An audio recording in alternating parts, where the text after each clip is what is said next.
I'm like, I'm from Daytona Beach. Like, it's fun. It's pretty chill.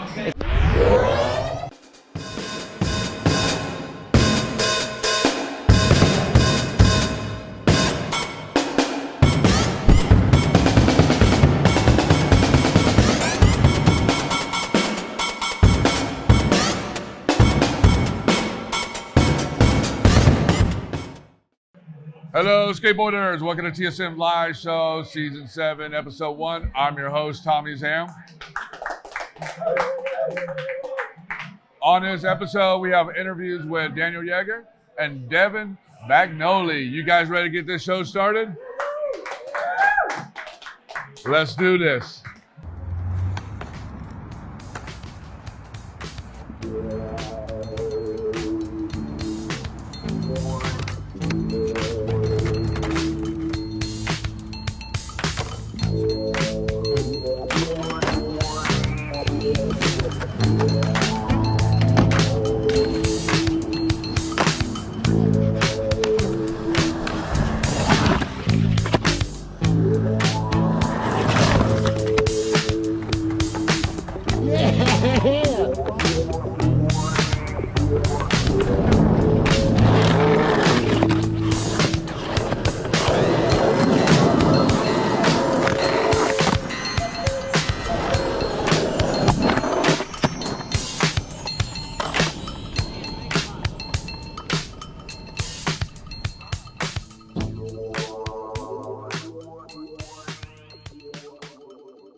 Hey, what's up, Devin? What How up? you been, man? Chilling. How you been? Dude, it's been like, what, 3 years since we had you? Yeah, something like that. It was COVID 2020 yeah, or something like that. Yeah. It was like Season 3, Episode 3 or something like Yeah, that. we'll say 3 years ago. Yeah, that was a long time ago, man. Yeah. That was like during our COVID episode, you know? So how you been? Can't complain. What you been up to? Life's awesome. Skating. A whole lot of skating. I know. I see your clips a lot, man. Yep.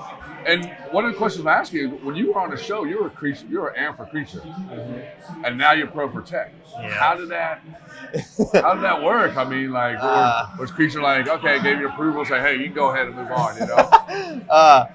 Unfortunately, Creature did like budget cuts within the brand, and I was unfortunately a part of some of those budget cuts. Okay. And they were just like, yeah, man, it was, a good run, but unfortunately we got to like let you go. And it is what it is. I'm thankful that I rode for that brand. They're like one of my favorite brands of all time. So Yeah. I was stoked to be with them for that long. It was like 5 years or so. Damn, that's a long time. It was a good run. And you dropped a lot of parts with them too. Yeah, I had the Creature Fiend Club part, and then the Gang Green video, and then a few different edits. Got to travel a lot with them. It was a great time. And then, yeah, I was just kind of stagnant for a minute, and then Technique came along, and I was liking their boards and liking everything they were about, and I was like, let's do this.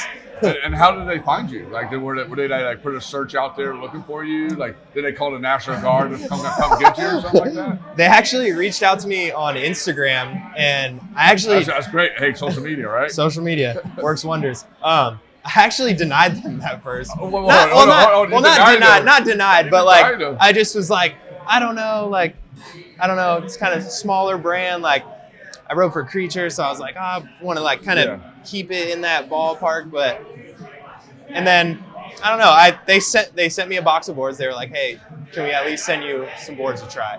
I was like, sure. I'm like, I'm not getting boards from Creature anymore. I'm like, guess stay open to things. And they sent me a box of boards, and I actually really, really liked them a lot.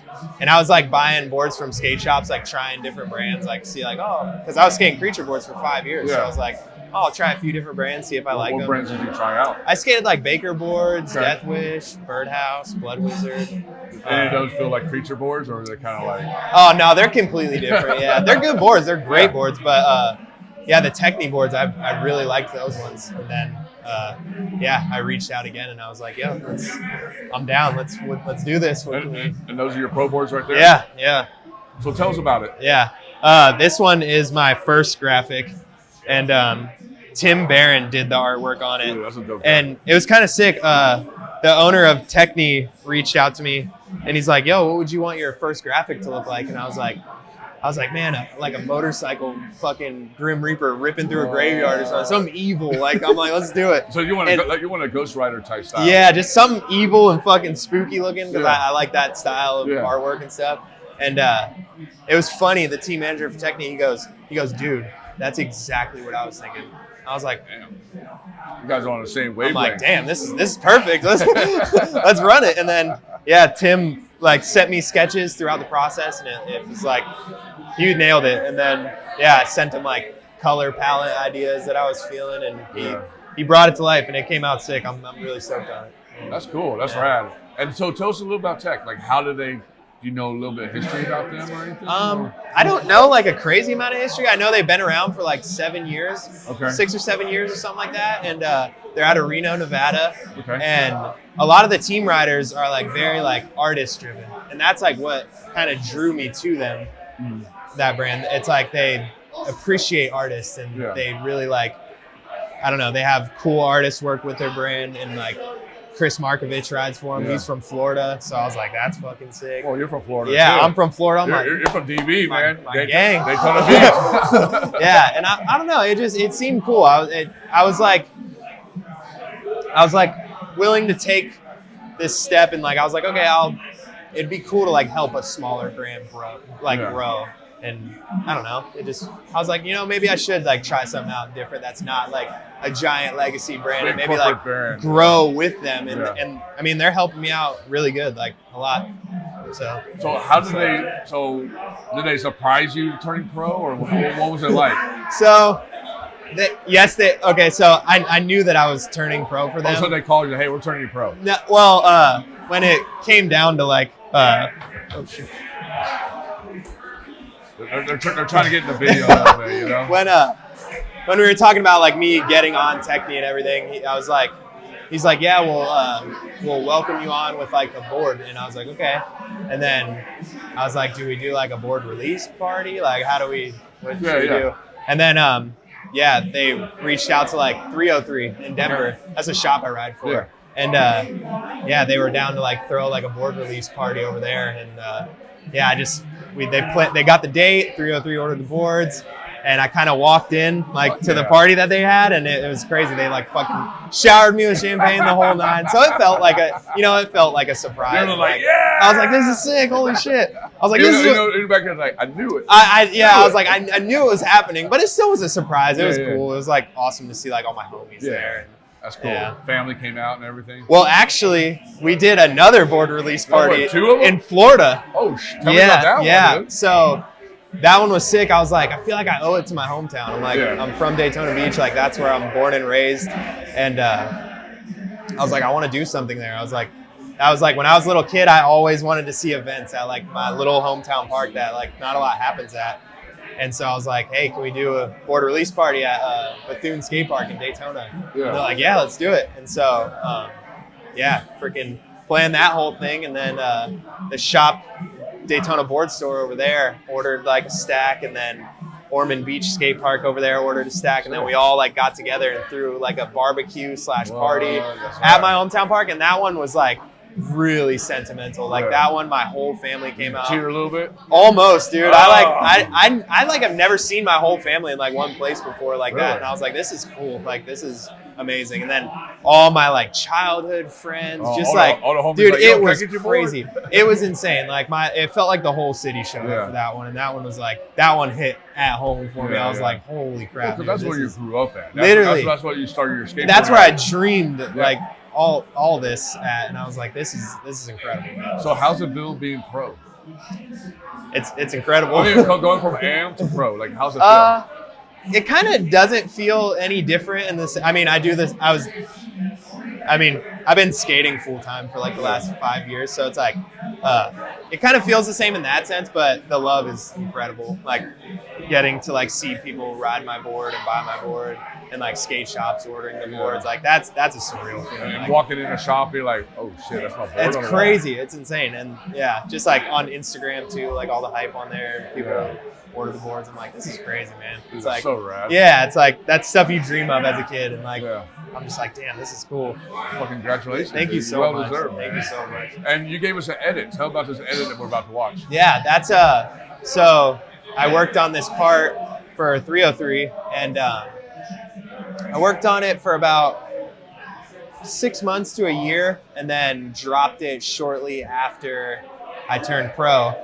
And I filmed the first half of it in Southern California with my friend Nick Hansen. And then I filmed another chunk of it in Denver, Colorado with my friend Nathan Rollin over there. And then I finished a section of it in my hometown in Daytona Beach with like my filmer that I grew up with over there, Jeff Swab. You're probably stoked, huh? Yeah, it was sick. It was just cool to like see. I wanted to show love to like all 3 places that I've like called home, like California, Florida, Colorado. I've always wanted to do that. And it was cool to like drop a full part with like all the places I've lived like in there with like the people I love, like my best friends, and it was cool. I'm stoked on it. And then we called it Burn It All Down. I loved it. Were you ready to show the whole world it? Let's do it. All right, guys, here we go. Devin Bagnoli's part right here. Ready? Let's check it.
Dude, that was a fucking sick edit, dude. Thank you so much. So take me back to the last part you did with the kickflip 50-50 down the ledge underneath the bridge. Take us back to that day.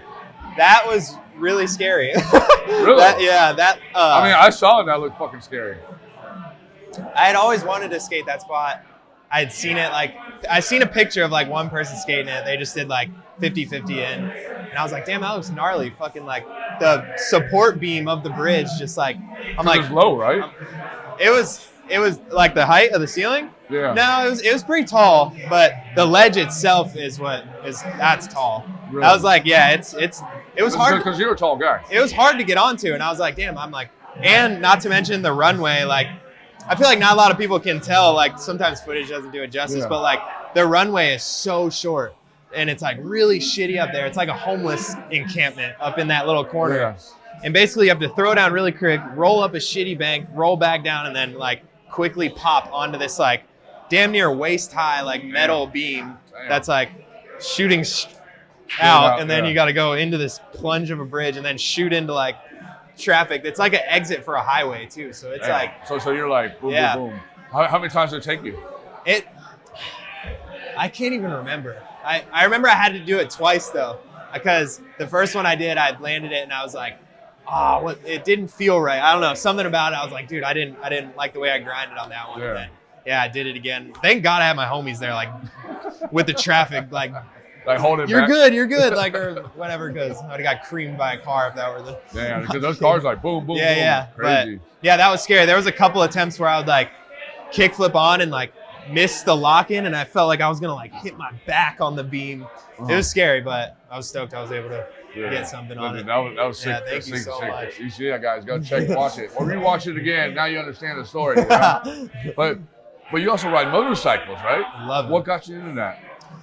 I grew up in Daytona Beach, bike week, baby. Bike week, no, all my. Did your parents let you go to bike week? Oh hell yeah! Yeah. All my friends growing up they were a little bit older than me, and so they had motorcycles, and I was like 17, 18 at the time, and I was like, damn, I want to ride on a bike. And then they would give me rides on their motorcycle, and I'm like, damn, this shit's so badass. Like, and then it was funny enough, I literally rode on the back of my friend's bike for like a year. Are you serious? Yeah. I'd be like, you were like this? I'd be like, let's go skate. You're like, hold on, I got you. Or be like, let's go do this. And be like, all right, pick you up on the bike. I'm like, fuck yeah. And it never hit me. And then I was like, wait, this don't look right. I gotta get my own, I think. Because you're bear hugging him behind him. All right, buddy, let's go. Or holding his waist, like, let's go. And it worked out perfect, dude, because they're like cheaper than cars to like buy. Oh, really? Yeah. I got my first bike for like $1,000. I had a Honda Shadow, my first bike. But I worked with my brother at the time, saved up enough from each paycheck, and I was like, I'm buying a fucking bike. Yeah. And I got my first one at like 17 or 18 years old, something like that, and got hooked. Now, what kind of bike you got now? I have a Harley Davidson Sportster. Damn. Yeah. I've had about 4 now. 4? Yeah. Holy shit. Yeah. What do you do? Just turn around and flip them, or you just like?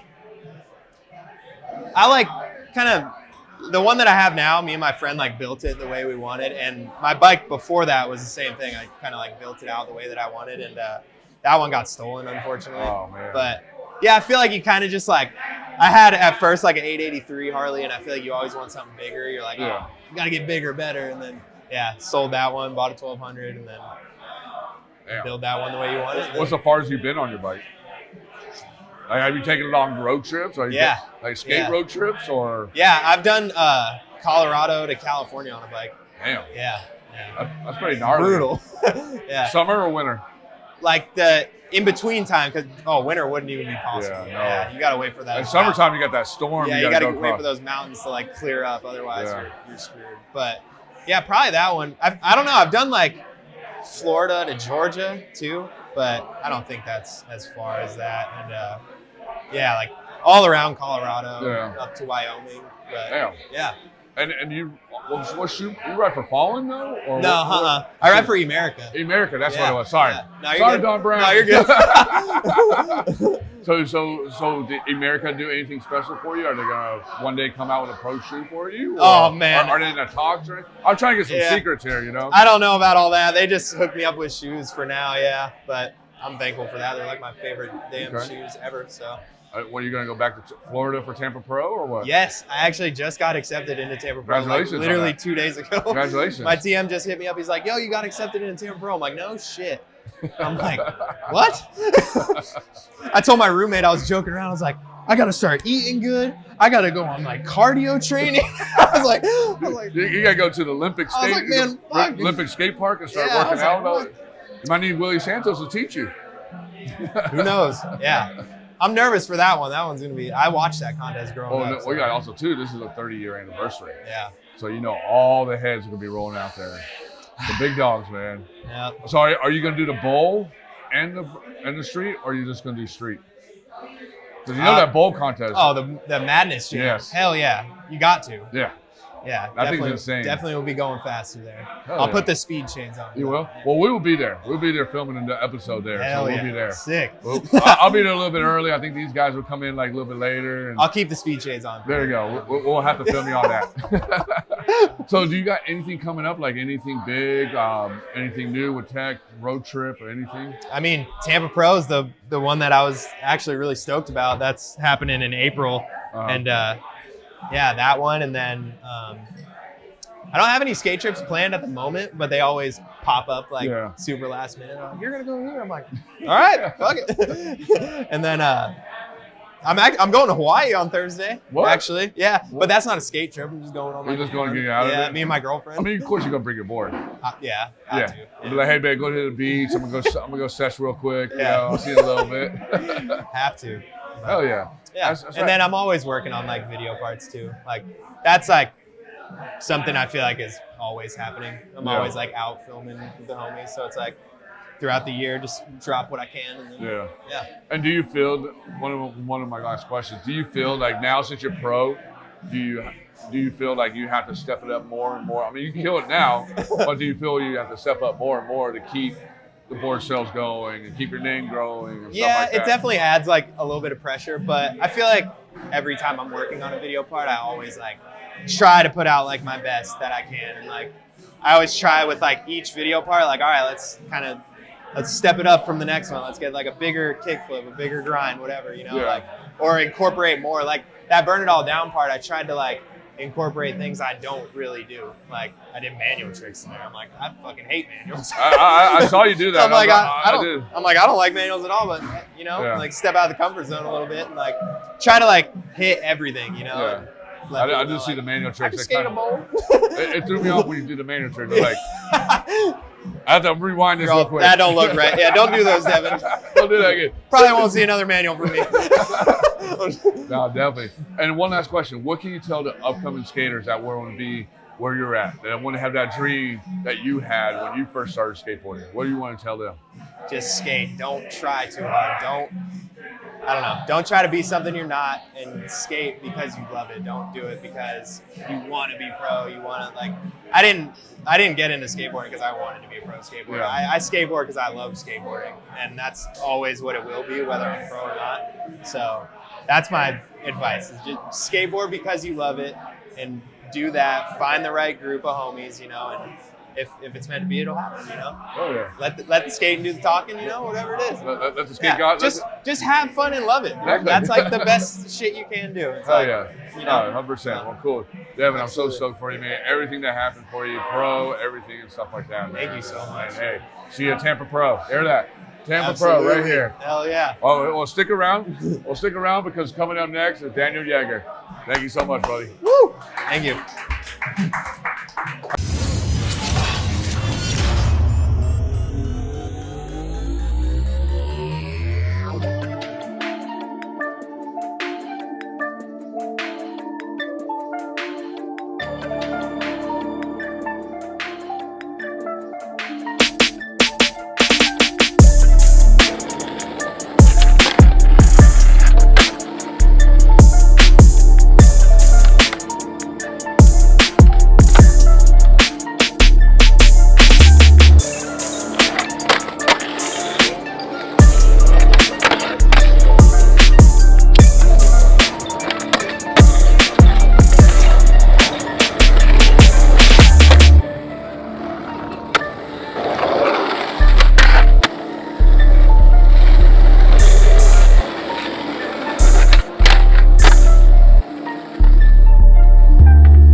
What's up, Daniel? How you doing, man? Good. Thank you for coming on the show. Of course. Thanks for having me. How's the drive down? Because you're up in LA, right?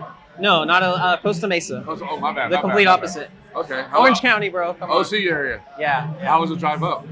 It was chill. About 30 minutes or so. Oh, it's not bad. It's pretty mellow. You didn't hit the traffic, Sunday traffic? Nah, it was before the traffic. Yeah. So some of the people know who you are and don't know who you are. Tell us a little small bio about yourself. Sure. Name's Daniel Yeager, obviously. I'm 31 years old, from Guthrie, Oklahoma, and moved out to California about 11 years ago to pursue skateboarding, and here we are now. I mean, it's a long story in between those two, but I'm out here. So. And you grew up in where again? Guthrie, Oklahoma. Oh my God! What was it like? Super random. It was nice, pretty challenging skate-wise, but literally just your ordinary hometown vibe. Small skate crew. Grew up watching all the classic skate videos and just get motivated. Yeah. Just always wanted to move out to California and finally was able to. So.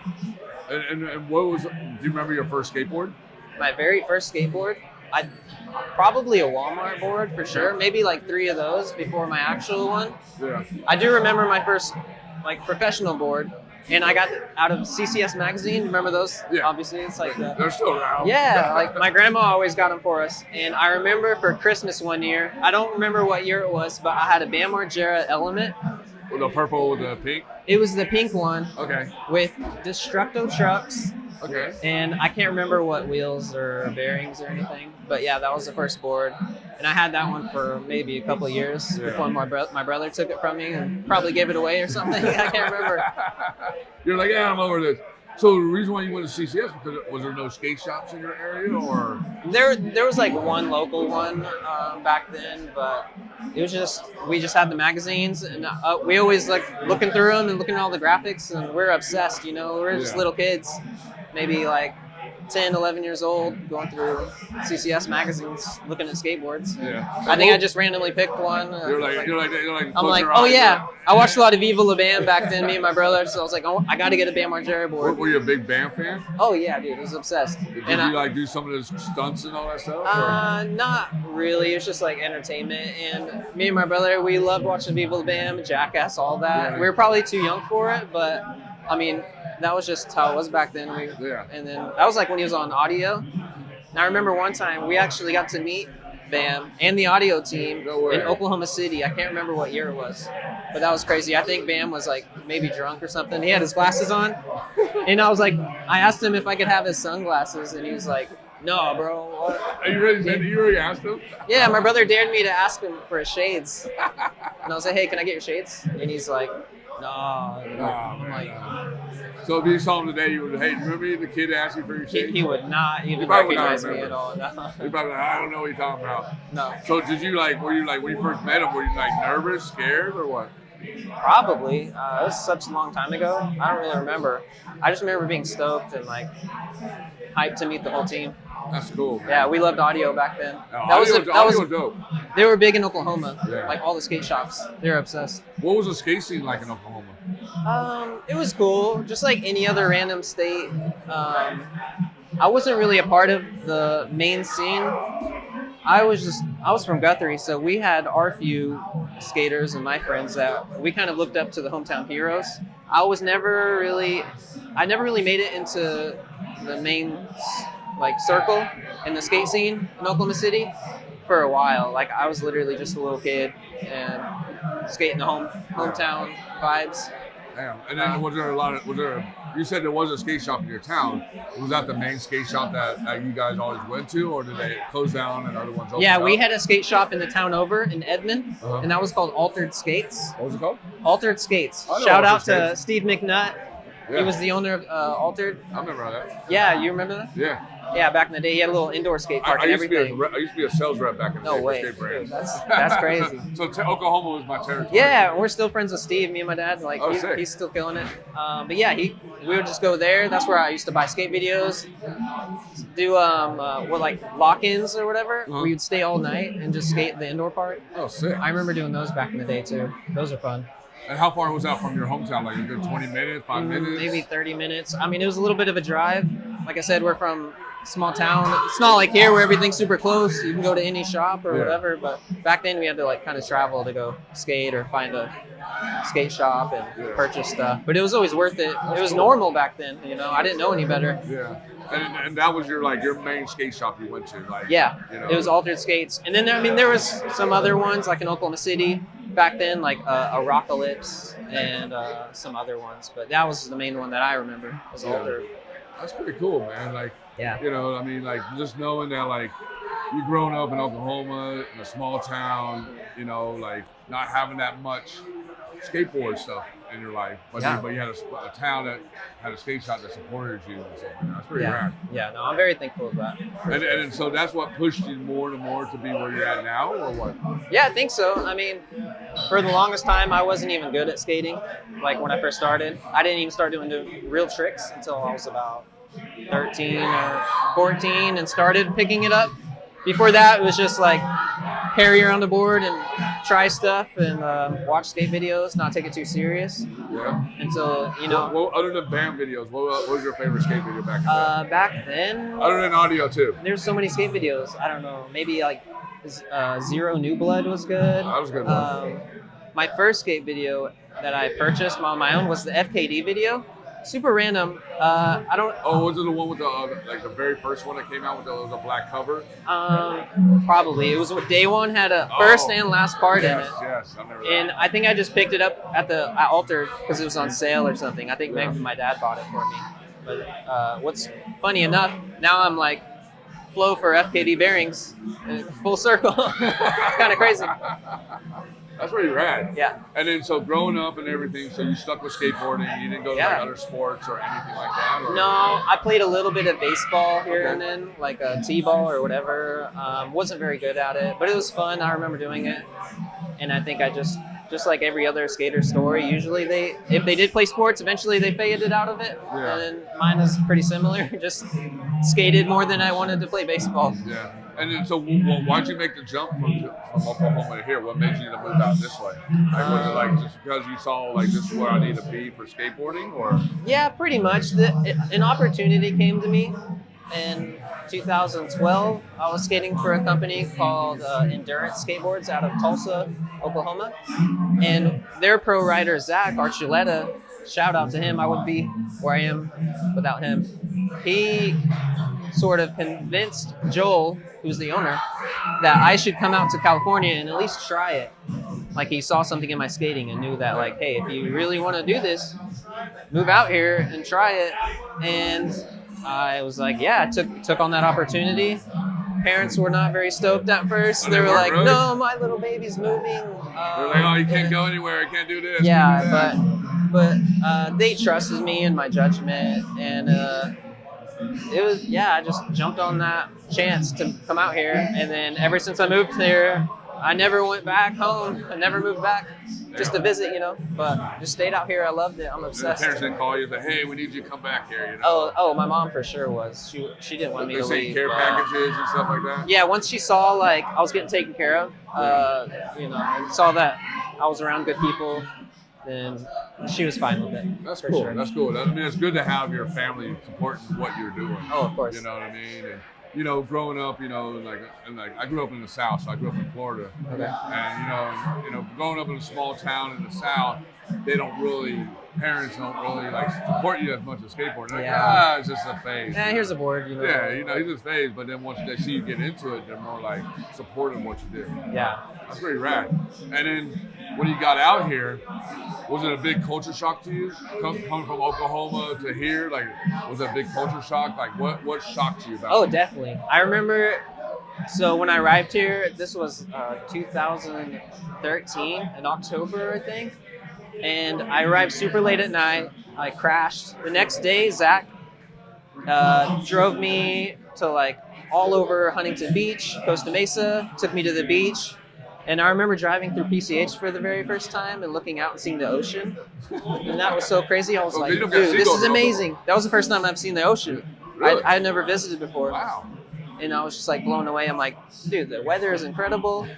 Like, you can go skate every single day. You don't have to worry about rain, snow, nothing. Yeah, so a little bit of a culture shock for sure. But at the same time, I grew up watching skate videos where most of it is in California already. Yeah. So in my head, it's like I knew what to expect. I had done the research before I moved here, and like was aware of what I was gonna come into when I moved here. And that's pretty rad. Yeah. I mean, definitely. I mean, it's cool to understand that. Like, this is your first time seeing ocean. Yeah. So did you get out of the car, put your shoes off, jump in the ocean, put your feet in there, be like, ooh, this feels good, you know? Yeah, it was nice. I think the biggest difference was when I first moved here. You know, back home, you're kind of, if you're good at skating, you're well known for that. You know, It's like everyone knew me and a couple other friends in my high school. We were like the best skaters or whatever. Then you move out here and you go to the skate park and you start like you're excited and you're kind of killing it. Nobody cares. Everyone's better than you. And it kind of a wake up. 5-year-olds are better than you. Yeah, I'm like thinking I'm killing it, doing like kickflip 50s, and then I look over and it's like some pro shows up and is ripping the whole park. I'm like, well, it's time to step up the game, I guess. Yeah. And that's the way to look at it as, you know? I mean, because I mean, coming out motivation. Here. Because back then in Oklahoma, you're the neighborhood hero. You're the skate scene hero. You know what I mean? Yeah. So everybody knows who you are. Like, oh, that's Daniel. Hometown hero vibes. You know, and you come out here, and you're like, fuck, man. Like, yeah, it's almost like you got to make a name for yourself again, all over again. And I was up for the challenge, I guess. Was it hard for you? A little bit at first. It's really just like you got to meet the right people. And I've always gotten really lucky and I've met some incredible skaters and filmers and photographers. And yeah, I just remember moving here and realizing I think more people are more chill and nice here and accepting than Midwest vibes. Not to talk crap on like my hometown or like the state or anything, but when I first moved out here, the first week I've met like all these filmers and skaters at skate parks, and they were all welcoming. They were like stoked that I had moved out here, like, oh, come skate with us and like, let's start filming. And that was sick. Like, people are just accepting out here, and that's awesome. You are definitely right on that. Because I mean, when I first moved out here in '95 to San Diego, I didn't know anybody. You know, I had a cousin I never met in my life. Yeah. The shop I went to was, I seen on 411 video, Pac Pacific Drive. Okay. So I would go down there and the rest is all history, you know. I'll tell you, Rob Derrick lived behind my cousin's house, LA Workshop house. And so the shop was like right here. So I would go down to the skate shop, hang out there, and then Rob rolled in one day and was like, you want a board? I was like, yeah, sure. So he's like, here you go. You take this apart, it's your board. And this guy, Elliot, comes up to me and is like, yo, man, Rob wants you to get that. He means business. He wants that thing done fast. Wow. So I'm like, that'll light a fire up under you. You know, like get it all done. Yeah. You know? Boom. All right, cool. So that was always be my first experience, you know, of California. And I agree with you. They're very accepting of you and filmers and stuff like that. And everything. So it's definitely cool. Yeah, I'm grateful for who I've met out here. It's awesome. And so now you're here and doing things. So what's going on with you now? Right now, still skating, but at the same time, trying to be a team manager for the same company I ride for. You know, that was an opportunity that I sort of jumped on, and I'm trying to figure it out and learn the ropes. It's pretty cool being able to put my foot in the door in the skate industry, sort of, instead of just being an outsider skater for a brand. I'm actually in there learning how it works, looking at numbers and trying to figure out and learn how it works behind the scenes. It's pretty cool. That's pretty rad. And so you ride for who? I ride for Madrid Skateboards. Oh, so you can see boards. my boards. Okay, yeah. Sick. Yeah, these are cool. I got 2 of them right now. Yeah, tell us about the graphics. So the first graphic I came out with was this one. And this is a Blue Jay. This is my hometown's mascot. Really? From Guthrie. That's rad. So I knew I wanted to do something with the Blue Jay to shout out to my hometown, you know? Yeah. I lived there, grew up there for 20 years. Yeah. I thought it'd be cool to incorporate it into a board. So I just told my buddy Shane, who was working at Madrid, my ideas. He's like, if you ever want to turn pro, what were your ideas? And I gave him my board ideas. And then a year later, he surprised me with this thing. And it was just unbelievable board. This was designed by this guy, Chris. Okay. O'Mary, I think his last name. He's an Australian artist. Okay. Super rad, dude. Dude, the graphics dope, dude. I know. like it. I'm obsessed with it. It's pretty cool. This one's sick. But yeah, we still got this one for sale on the website. You hear that, guys? Buy the board right here. MadridSkateboards.com. Very first board right here. First board. He might sign like 6 of them for you, maybe. If you want, I'll sign it. Just leave it in the notes. Yeah, that one's sick. I'm stoked on that one. And then what about that one? So yeah, and then this one, 2 years later, came out with this board. My good friend Matt Colosso designed this one. He's a graphic artist. One of my good friends. I like the whole. Yeah, it's different.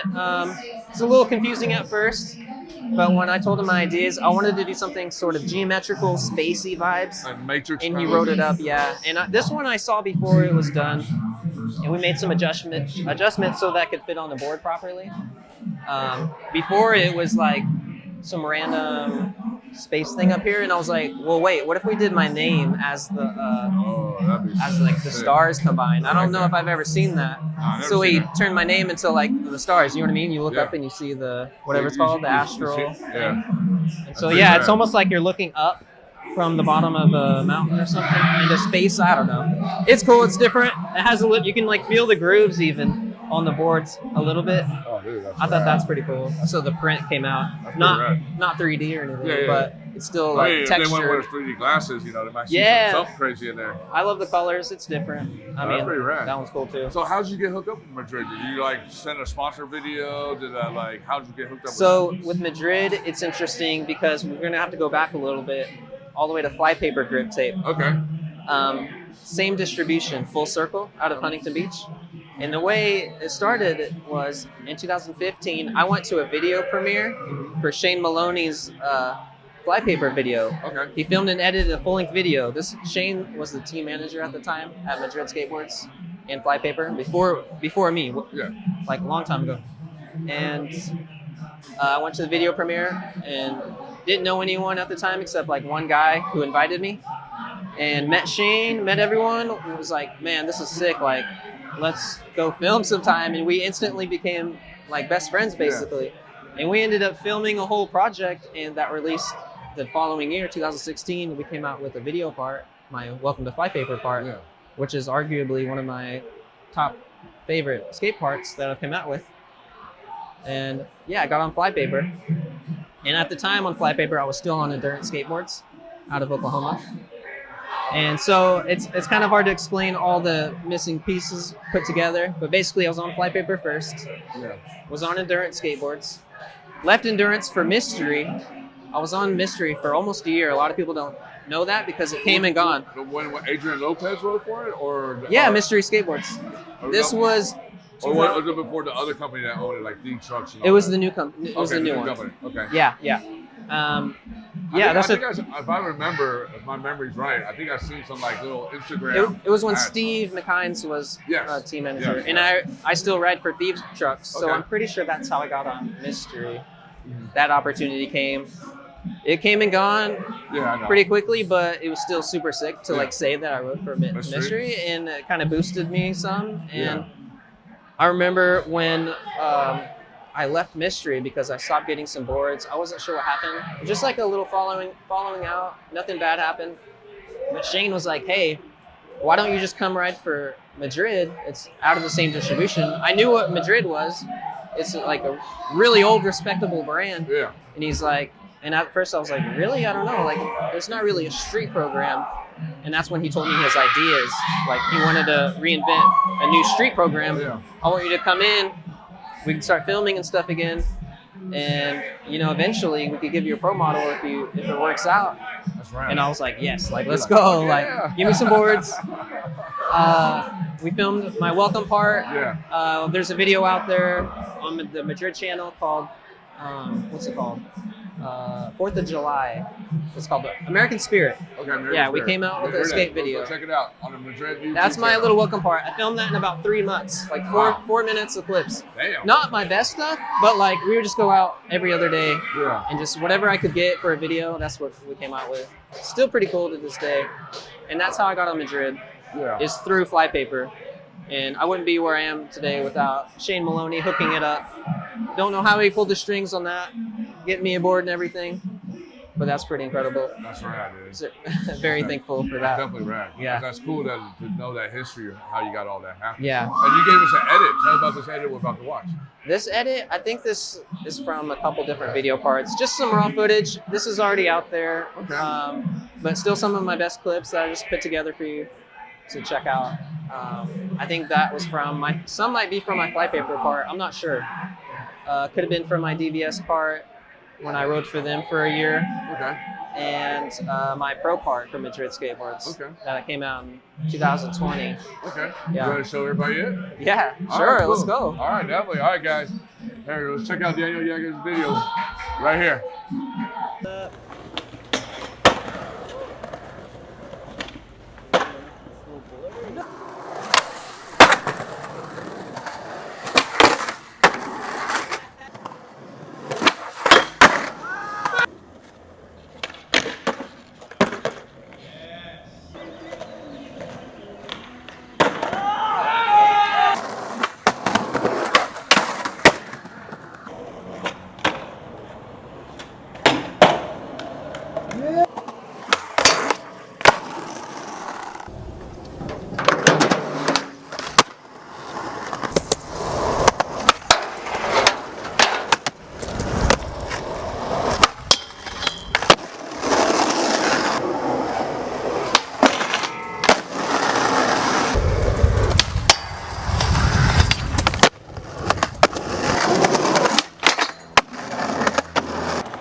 Dude, that was a dope little edit, man. Thanks, dude. I Appreciate like that, man. That's dude, solid tricks, no music, just perfect, you know? Yeah. So let's go back to that day that you did the front blunt, big flip, whatever, kick flip thing out you did on the loading dock. Oh, the front blunt, big flip? Yes, oh, yeah. yes. Okay.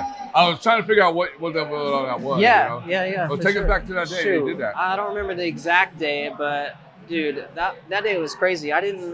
That was a battle of a trick, to be honest with you. I didn't know it was gonna be that hard to do going into it, because I had that trick down at skate parks for a while now.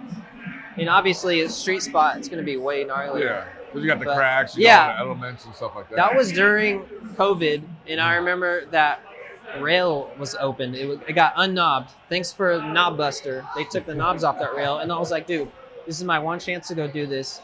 I had dreamed of this trick on this rail prior, maybe even a couple years, because I was like, if there's one spot for me to be able to do this trick on, it's got to be like a mellow, slanted handrail, nothing too steep. And so Shane and I went there, solo mission, just us two. Got there, it was perfect. We thought it was going to rain. Thank God it did not rain.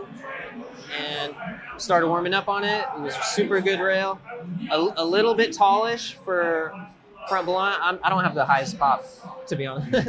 So like any rail is a struggle to pop up onto, especially street like spot. But yeah, I just skated it. Was feeling good. Got all the basics down. Front feeble, Smith, nose grind. I did front blunt big spin, I think in 2 tries. And I think that may have already gone down on it. I know front blunt backside flip had gone down already by 2 people. Frankie Villani and who's the other guy? Couple other guys may have done it. And I was like, man, if there's any trick I want to do on it, I got to get the big flip out. Went there. Anyways, started trying that trick. And at first I got close. And you know in skateboarding, there's a window. Yeah. It's at first, you're getting close. And if you don't get that first few, bro, you're going to start battling. And then, you know, an hour or 2 later, I was so drained that I could barely ollie into the rail by the time. Soaking I've done at least maybe 200 front blunts, like grinds. I didn't stick on any of them. Yeah. It was just, for some reason, I don't know, just getting that flip. For some reason, big flip out is like 10 times harder than backside flip out. Yeah. I stuck backside flip out, but I'm like, I don't need to do this. It's already been done. I might as well just go for the big flip. On like one of the very last attempts that I could even manage to use my legs, it like miraculously worked. And I remember riding away, and we just got the one fisheye angle, and it was like, God, I hope that came out good. I'm never gonna be able to do that again, maybe, but we got it. We were just stoked, and that was one of the last tricks in the video. There were a few other ones I wanted to do in my pro part, but I knew I wanted that one.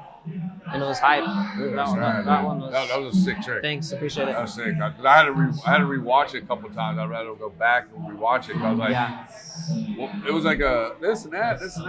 I didn't know. A lot of flipping and sliding all over the place. But it was dope. It was a dope trick, man. It definitely was. And man, you have so much good skills in your skateboarding. I've seen your clips on social media and what you do and stuff like that. I appreciate that. But I'm gonna go back a little bit. Sure. You said you're a TM. For Madrid. Yeah, team manager. So how is it being a TM for Madrid? It's it's cool. It's pretty chill, but it's definitely a different job than what I'm used to. You know, I worked in restaurants since I was 16. I think being a manager in a restaurant for a couple of years have like I could like bring that over into the skate world. Yeah. You know, at this point, you know, I'm 31 and you're 31? Yeah. Seriously, I'm not hitting on you, but you look 25, bro. Thanks, dude. When I shave, I look like I'm in high school. I go to like a skate spot at a high school and blend in. See, when I shave, people are like, "Damn, are you 60?" I'm like, no, I'm gonna keep my beard back on, you know. No, you look young too. Come on. Oh, thank you. Yeah, of course. So being a TM, I mean. Yeah, it's cool. You have to deal with a lot of stuff. You have to deal with kids sending you videos. You have to you gotta tell them yes or no. I mean, you gotta like do so much. Like, what's your daily life being a TM? Yeah. So when I first had been brought in as a team manager, I started with a clean slate. I was sort of free to build the whole team, and that's what I did. I brought in Phil, this guy Chris Massey. I love Phil. We had Phil on the show. Yeah, Phil's incredible. We have Arjun Shah out in the East Coast. We have Blake Smith in Oklahoma. We got this 13-year-old girl, Maya Kenny, who's going to be in the like Mexico Olympic team for like bowl skating. So I've like sort of created this team, and now I'm like managing it, and it's fun. It's pretty chill. It's honestly a weight lifted off me as a pro skater. I don't have to stress as much being on the other side, like having to worry about promoting them as much and being the main guy. Now it's like if we go out skating, I can like skate and have fun, but if I don't get a clip, it's fine. I'll film Phil go ham and Chris. I'll get them some clips, and then we're good. I'm like, oh, I don't have to skate today. You guys do it. You don't get the big talk with the big boss anymore. Yeah, so I'm like handing it down to some other people. But dude, it's fun. It's like kind of juggling everything behind the camera, in front of the camera, shooting photos. It's awesome. I enjoy being. Yeah, that's awesome in being a team manager because you get to, like you said, you get to see what everything goes. So that way, when you're a pro skater. But also, too, you're like, oh, I'm a TM, but also, too, I got to do what I got to do. Yeah. I don't, like, blast it as much that I'm TM. I like to still keep my, like, professional profile. Yeah. And then I'm just a TM behind the scenes. And just keep it that way. It's like awesome. Everyone knows I'm, like, TM for Madrid now. But before that, you know, it's all props to Shane Maloney. Because without him, I wouldn't be in this position. Yeah. And then he finally moved on and to doing better things, and then I picked up the opportunity, and now I'm TM, and I'm just running with it and doing the best I can. Do you feel like you being a pro skater or being a skateboarder and being a TM, you think it's a lot easier for you or harder? I think it's a little easier. Maybe harder at first, because I was like, how am I going to juggle this? I'm being a skater and like running this team thing, but it's easier than it looks. I'm sure maybe not for like a crazy large in the core brand, you know, like I can't imagine being a TM for like Primitive or something like, but it's still very cool, especially with the company Madrid. They've been around for 56 years and we're all family there. So it's great to be like, they have my back. I have their back. That's awesome. And it's cool. I'm only in the office twice a week. And do like some paperwork, team managing stuff. And then outside of that, I'm just skating and working in restaurants. Yeah. So. Like, I'm out. I'm gonna skate. See you later. Yeah, literally, I just like go leave early to go film and go film with the team. That's awesome, man. Like, pretty cool because you're basically living your life, living your dream. That you're that kid in Oklahoma, had this big dream in your head, and been manifesting everything. And all of a sudden now, look at you now. It worked. You're thank God, I made it. And I saw something. I can't remember what video game, but you had your boards in a video game. Tell us about that. Yeah, dude. This first one is in a video game. Not only this board, but we have like 12 skateboards in the Session Skate Simulator video game. Okay. You get that on the Xbox. I think they have a Switch now, PlayStation. That was crazy. I don't even know how Shane pulled that off. That was when I was still pro, maybe like a year or two ago. Okay. And I just remember getting a text from one of my friends, and they were like, "Hey, this streamer on YouTube is riding your board in the Session game," and I was like, "What?" I like freaked out and was like, "No way!" And I went home, downloaded the video game, and lo and behold, you have like 12 Madrid boards, my board, Desmond's board, and not only that, but flypaper grip tape, and Autobahn wheels. What? So yeah, that's another thing I can talk about. Is not only my team manager for Madrid skateboards, also flypaper grip tape and Autobahn wheels. They were all out of full circle distribution. Oh, sick. Yeah, so that's crazy. Oh, that's crazy. So, I mean, Autobahn's like legendary wheel brand, you know? Oh, for sure. You know, they had the best wheels. I mean, they were best team, everything, dude. Yeah, we picked it up at Full Circle, and now I'm kind of running with it. So congratulations, dude. That's rad, dude. Yeah, it's a lot of work, but it's worth it. I mean, to see your board in a video game, that's probably like mind-blowing, too. Yeah, literally. It's like... can't even explain how it is. It's like, I know it's not like Tony Hawk video game, but it's still in one of the best skate simulators, and I play it almost every day till this day. You're bored, right? Sometimes. A Madrid board, maybe Desmond Lane's board or someone. But the game is really hard to play at first, but as soon as you figure out the controls, it's so fun, dude. That's awesome. That's awesome. Congratulations on that. Thank you. A couple more questions. So you're pro now. Yeah. And sure. What's it like being a pro? Like, do you feel like the pressure? Do you feel like people more respect you for who you are more as a pro? Do you feel like like you got to work harder or anything like that? Yeah, I feel all those things, to be honest. It's not as stressful. It's almost like, well, I have the board now, and it's like, what else do I do now? Just promote that and continue. Like people say, like, keep doing what you're doing. And that's what I'm doing. I'm just still skating. And I know I'm not like the most famous pro skater or whatever, but it's still incredible to have your name on a board for a company that's well respected and has been around for so long. Very legit company. Yeah. So it's great, man. That's rad. Yeah, I'm just stoked, and I just want to keep putting out graphics and managing the team and doing everything. So. You're doing good. I mean, like the guys I see, I watch your page and I watch what you do and stuff like that, and your team is definitely sick. Like, we had Phil on our last season finale of season 6, and I love that dude, man. That dude fucking kills it. Yeah, he's ripping. He's always dropping clips every day, and I love literally every day. He's starting his YouTube channel. Yep. He talked to me about that, and I was like, go do it, Yeah. And we got some special stuff with Phil working on a video part, Chris working on some parts, and just trying to build some content. I would love to put out a full-length Madrid video this year. Let's do it. I put that in the air. I know how long it can take for you already manifested already. Yeah, literally. We have about 10 clips. It's a start, right? As I say, 10 clips and 0 clips, It's a start. That's all you need is a few, and it's going to light them up. And I'll hype everybody up. Everybody get exactly. hyped up about it. Everyone's stoked, and everyone's out there working. Yeah, definitely. They're like, boom, boom, boom. What do you have coming up? Not with Madrid, but what do you have coming up? Do you have like contests? Do you have like skating wise? Your own video part? Skating wise, focusing on the team managing stuff. But I would love to get some clips of myself.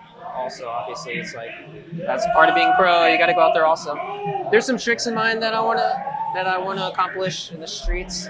I just got to go to certain spots. You know what I mean? And I'm like, at this point, I'm trying to be more well thought out tricks in mind at skate spots in order to build a video part. But I say that, and then I go to a skate spot with nothing in mind, and I end up with something. That sucks, right? Yeah. So yeah, it's cool. I'm just trying to get some clips. But outside of skating, just trying to work a lot, save up some money. I'm going on a honeymoon with my wife in April. Oh, that's right. You got married in October. Congratulations, yes. Thank dude. you. Appreciate it. Congratulations. You finally, no more single life. Oh, yeah. No, I'm so happy. We got a nice house in Orange County. And yeah, we're going to go to Europe in April. What? You bring your skateboard? So here's the thing, I'm not bringing my skateboard, what? but I'm gonna bring my trucks and wheels setup. Oh, there you go. So I figured it out. If you bring that, it'll fit the suitcase. And then when I get over there, maybe go to a local shop, meet some people. Yeah. Because you know what I mean? I work for Madrid, maybe get some contacts, get a board, I'll skate whatever board, maybe a used one or something. Yeah. And skate that the entire time I'm there, and then maybe give it away or something at the end of the trip. You're just going to tell your wife, hey, go shopping. I'm going to go ride around a little bit. No, she wants me to skate. Oh, she does? And we're going to Barcelona at the end of the trip. Oh, wow, you better go. And, this morning I was looking up at hotels near Macba, and there's a few. And I'm like, babe, why don't we stay at this hotel over here? It's pretty nice. But it's like a block away from Macba, the skate spot. I'm like, I can't wait to see those clips. Yeah, and hope maybe I'll get there and meet a filmer or something. That'd be crazy to like. I know Tom Penny lives out there. I'll make my wife film me. There you go. Get it horizontal I'll put it in my video part. You know what I mean? Maybe she's pretty good. That'd be sick. Any clip, just one. And last question: what can you tell to the upcoming skaters that have the same dream that you had to be where you at? What can you tell them? Honestly, just look, keep skating, go to the skate parks, meet people. Keep filming video parts. It's really just connecting with the right people. It's a little different in today's age. Everyone's got like YouTube channels and stuff. So maybe do that. Build your channel. Go out and film yourself. You never know who you'll connect with and see where it leads from there. Just be open. Try not to like stick to maybe one specific brand unless it's your favorite. But just be open to take whatever kind of comes at you and run with that. Honestly, that's what I would say. No, you're definitely 100% right. And also, too, being a TM, you got something you want to tell them as a TM. That people want to send you videos now. What can you tell them? If you want to get on Madrid or one of these companies at Full Circle, make some sponsor tapes. I always appreciate someone who's a little bit old school and can put together a street sponsor me tape, because that's how I did it. And I'm just trying to keep that same level alive. We'll get DMs all the time. It's like, send me a board, please. Here's my kickflip. And it's cool. Like, I'll reply back. But yeah, I'll just, I appreciate good old sponsor tape sent over, age and name. Here's some clips. I'm like, oh yeah. And if you're good enough, I don't know, maybe I'll send you a board. If not, maybe some stickers or something to start out with. And where can people send a video to you? They can send it to my email, daniel@madridskateboards.com. And then I'll check it out, see where I go from there. You hear that, guys? Right here. If you want to get on Madrid Skateboards. Send me your clips. Right here. Send your clips. Make sure it's no longer than a minute. No music. I know a lot of TMs don't like music in their videos. 1 to 2 minutes tops. You hear that? 1 to 2 minutes? And where can they send it to? Daniel@madridskateboards.com. You hear that? Go email. Send it to them. Definitely. Well, Daniel, thank you for so much for coming on. Appreciate it. Thanks for having me, dude. Congratulations on everything you did, turning pro, dude. Your photography, getting married, everything. Yeah. I'm so proud of you, dude. It's so fun doing all this stuff. Definitely. Well, guess what? Yeah. Well, that's a wrap for TSM Live Show Season 7, Episode 1. I'm your host, Tommie Zam. I want to say thank you to Blake from Good Bar for letting us film this episode. Thank you for all our sponsors making this season happen. Thank you for our guests for coming on True Skateboard Mag Live Show. Tune in next month because we got a legendary one for you. So you guys take care. See y'all next month. See you guys. Thank you.